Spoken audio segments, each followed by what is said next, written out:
Généralement, on se pose des questions et on a souvent l'impression que le temps passe vite, que le temps passe même trop vite, ce qui n'est pas très juste parce que en réalité, le temps ne passe pas. Avant nous, il y avait le temps, après nous, il y aura le temps. Le temps ne passe pas.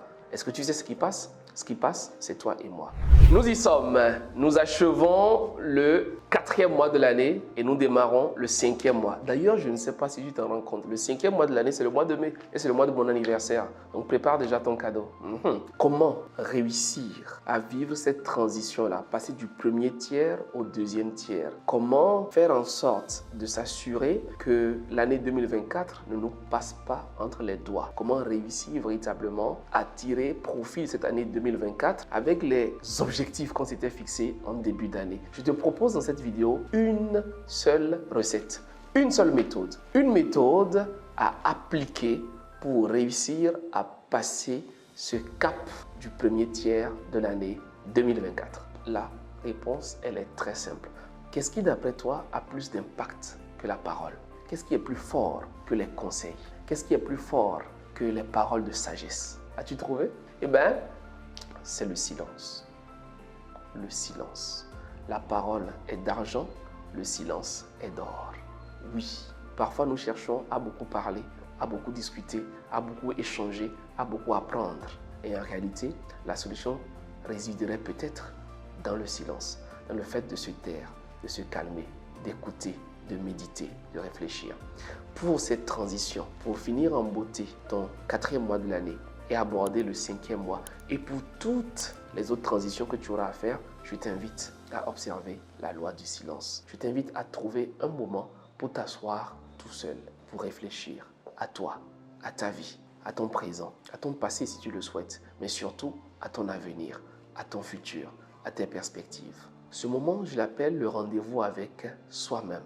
Un moment extrêmement précieux, mais que nous avons de plus en plus de mal à honorer. Pour chaque transition que tu auras à mener, pour chaque étape que tu auras à franchir, ce conseil peut se révéler vital. Cela n'a rien du tout.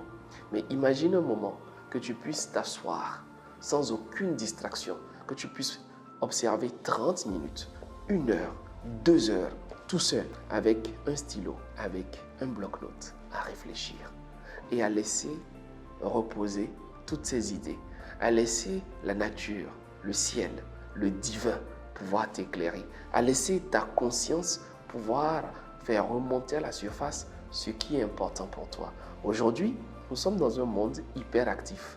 Nous courons dès le matin. Certains se lèvent à 4 heures, certains se lèvent à 5 heures, d'autres se lèvent à 6 heures. Et dès ce moment, c'est une course folle jusqu'à 21 heures, jusqu'à 22 heures, jusqu'à 23 heures. Certains s'endorment même encore les armes à la main. Certains s'endorment même encore en train de lire, en train de travailler, sur leur téléphone, sur leur tablette, devant leur ordinateur, etc. Et finalement, on a du mal à se retirer et à prendre du moment pour soi. On se dit, quand je prendrai des vacances, on se dit, à la fin d'année, quand j'aurai un break, quand je vais voyager, c'est bien. Mais ce temps peut être trop tard. Il peut ne pas arriver. Imagine que tu puisses t'asseoir et que tu réfléchisses. D'ailleurs, c'est quand la dernière fois où tu as réussi à prendre 1 heure sans téléphone, sans ordinateur, sans sollicitation, sans interruption pour réfléchir véritablement à ta personne.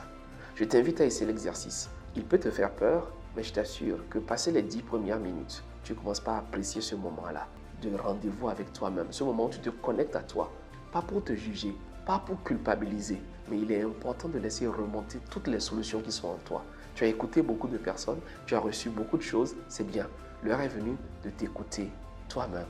Et peut-être que tu trouveras les meilleures solutions possibles pour t'apprécier, pour te valoriser et pour te projeter une fois de plus. Si j'ai un conseil à te donner, c'est d'appliquer la loi du silence. Quand pourras-tu caler 1 heure, 1h30, 2 heures pour t'asseoir? Un matin, à midi, un soir, et idéalement, fais-le dans un endroit qui t'inspire. Fais-le dans un endroit où tu te sens connecté. Fais-le dans un endroit où tu es le plus inspiré possible et tu verras comment de merveilleuses réalisations, comment de merveilleuses idées pourront jaillir de ta personne. Je t'invite à l'expérimenter et tu me partageras les retours. Et ce qui est formidable, c'est que le 1er mai est généralement férié dans plusieurs pays. Tu peux donc essayer de trouver un moment pour te soustraire. Tu peux aller au bureau ce jour-là où tout le monde ne sera pas. Tu peux rester à la maison alors que tout le monde sort. Tu veux te lever un peu plus tôt alors que tout le monde dort encore. Attends de trouver la bonne formule pour t'asseoir. Trouve un moment pour passer du temps avec toi-même. Écoute-toi. Prends soin de toi. Réfléchis. Médite. Essaie de te retrouver, de te réconcilier avec toi-même. Tu ne pourras jamais affronter les ennemis extérieurs si tu n'as pas réussi déjà à te vaincre toi-même. Apprends à être maître de toi. Et pour être maître de soi, il faut se connaître. Et pour se connaître, il faut passer du temps avec soi-même. C'est mon conseil, c'est mon seul et unique conseil que j'ai à te suggérer. Prends soin de toi et si tu n'es pas encore abonné, abonne-toi parce qu'ici, nous partageons du contenu 3 fois par semaine pour t'inspirer, pour t'accompagner, pour te soutenir dans ta croissance personnelle parce que nous croyons que tu es une solution pour l'humanité. Nous croyons que tu es une baraka et que le monde a besoin de toi.